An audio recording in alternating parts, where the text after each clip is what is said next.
The Assembly will now hear an address by His Excellency Philip Isidore Mpango, Vice President of the United Republic of Tanzania. I request protocol to escort His Excellency and invite him to address the Assembly.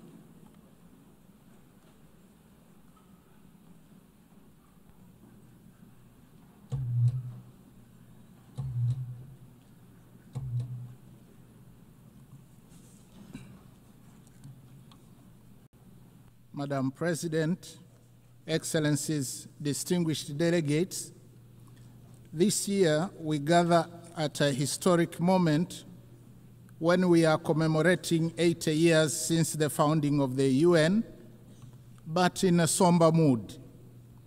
The theme of this general debate, that is better together, 80 years and more for peace, development, and human rights, reminds us that determined cooperation remains our best vehicle for addressing urgent global challenges of this century and beyond.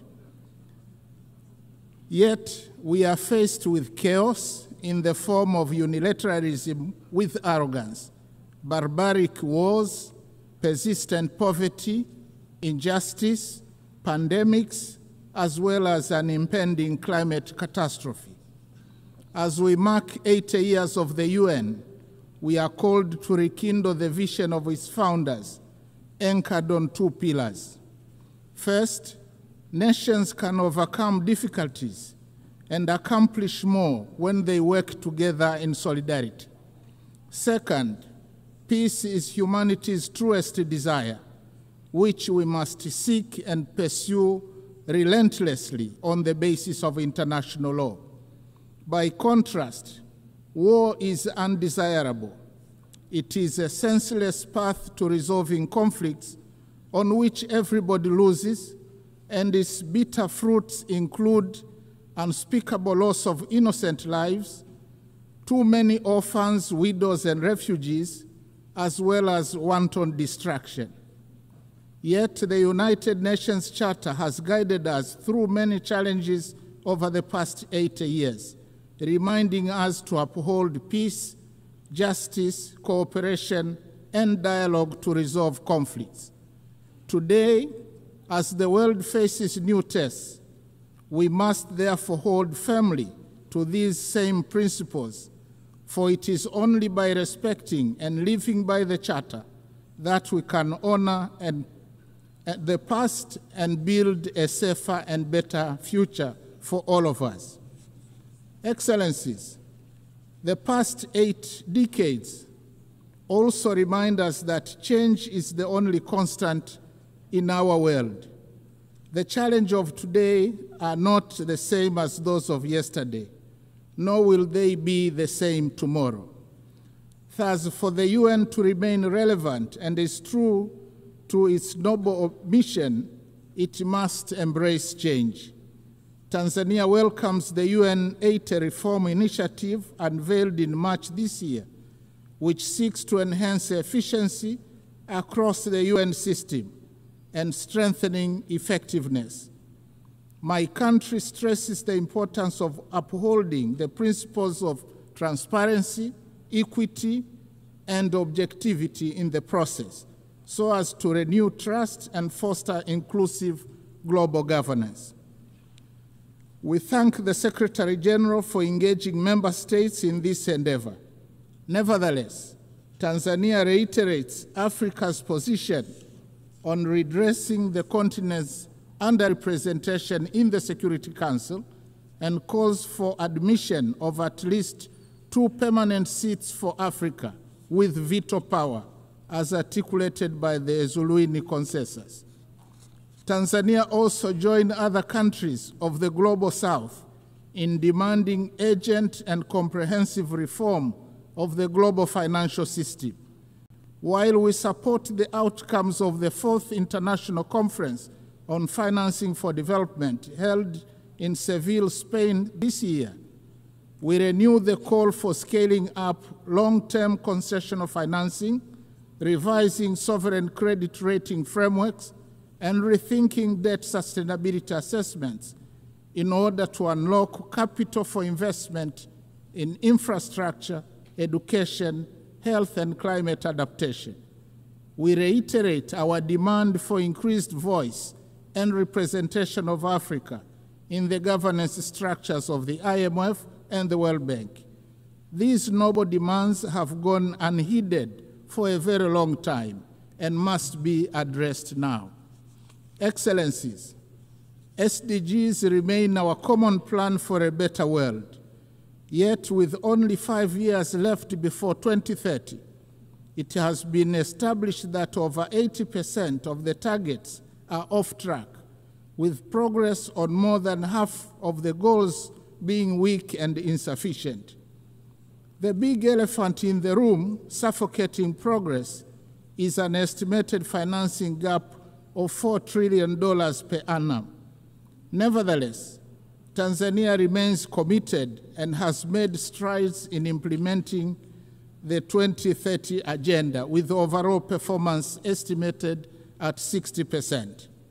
Examples include SDG 3, where maternal mortality declined from 750 deaths per 1,000 live births in 2000 to 104 in 2022. For SDG 6, access to clean and safe water increased in both rural and urban areas from 32 and 55% in 2000 to 79.9 and 94% respectively by 2024.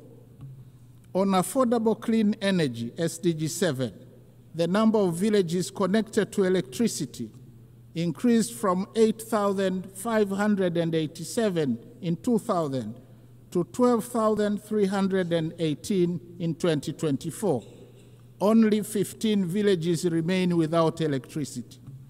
However, significant challenges remain, especially on environmental sustainability, that is SDGs 13, 14, and 15. Going forward, we urge the international community to strengthen collective response to climate change, seizing the opportunity presented by COP30 in Belém, Brazil, prioritizing delivery on the pledges for climate action, including capitalization of the Loss and Damage Fund. We call for increased long-term concessional financing, technology transfer, and fairer trade terms to complement our zeal in domestic revenue mobilization, reversing capital flight, and pursuit of win-win partnerships in the exploitation of our natural resources. I am glad to inform the Assembly that in June 2025, we launched the Tanzania Vision 2050 that articulates our long-term development aspirations and dovetails quite well with the SDGs agenda. Excellencies, peace is not a bonus. It is a prerequisite for socio-economic development. We must therefore seek and pursue peace tirelessly. We commend the efforts of the UN Secretary General, world leaders, and organizations that are active in conflict mediation and resolution in countries and regions such as Eastern DRC, Sudan, Russia, Ukraine, and the Middle East. As we commemorate the Beijing +30 and celebrate the progress made in promoting gender equality and the empowerment of women, we call for full involvement of women in the quest for peace. In this regard, I must say Her Excellency Dr. Samia Suluhu Hassan, the first woman president of Tanzania, has shown the way in articulating policies and actions that strengthen the role of women across all sectors of our society. Regionally and internationally, she has been a champion of peace, justice, security, and clean cooking. Tanzania, as a member of the African Union Peace and Security Council, and in our then role as chair of the SADC organ on politics, defense, and security cooperation over the past year, actively contributed to peace initiatives and supported measures to prevent and resolve conflicts. In this spirit, Tanzania announces its candidacy for a non-permanent seat on the UN Security Council for the term 2029-2030, reaffirming our commitment to global peace and security. Excellencies, Tanzania opposes the continued imposition and proliferation of unilateral coercive measures which undermine the principles of sovereign equality and peaceful coexistence enshrined in the UN Charter.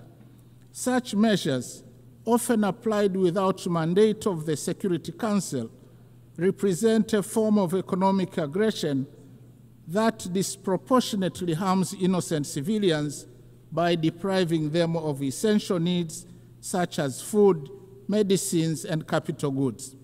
In this context, Tanzania reiterates its principled solidarity with nations, including Zimbabwe and Cuba, and the peoples who continue to endure the adverse effects of the long-standing economic embargo and sanctions. We stress that these embargoes and sanctions contravene international law. Similarly, Tanzania stands in solidarity with the people of Palestine and Sahrawi, who continue to be denied the fundamental rights of freedom, sovereignty, and self-determination. Tanzania also strongly condemns all forms of terrorism carried out within or across national borders. Madam President, Excellencies, and distinguished delegates, in his last speech to the United Nations General Assembly prior to retirement in 1985, Mwalimu Julius Nyerere, the founding president of my country, articulated the principle that, and I quote, "To be silent when we see danger, to refrain from attacking policies which are seen as contrary to the interests of peace and justice, to do these things would be to surrender our freedom and our dignity. That we shall never do." End of quote. Following the same principle, Tanzania considers unilateralism and misuse of military might, as well as shameful incapacity of the international community and global powers to bring an end to bloodshed and horrific wars raging in many places around the world, to be unacceptable. Similarly, Tanzania condemns the resurging use of the law of the jungle as a means of resolving conflicts, as well as committing atrocities that cast shame on the whole of humanity, particularly extreme violence against children, women, the sick, and the elderly in conflict situations, as well as imperial attitudes, including that of regarding Africa as a free mine to be exploited and ample land to be plundered. The hypocrisy and scandal of international companies, some of which are state-sponsored, to continue to prosper from the exploitation of Africa's natural wealth while causing or supporting conflicts, should be brought to an end now. Instead, Africa needs win-win partnerships in the exploitation of our natural wealth. Tanzania also reminds the international community that increased military spending on research and manufacture of weapons for money is tragic and morally wrong.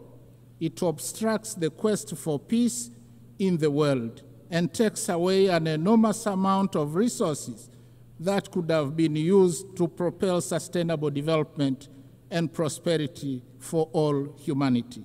I thank you.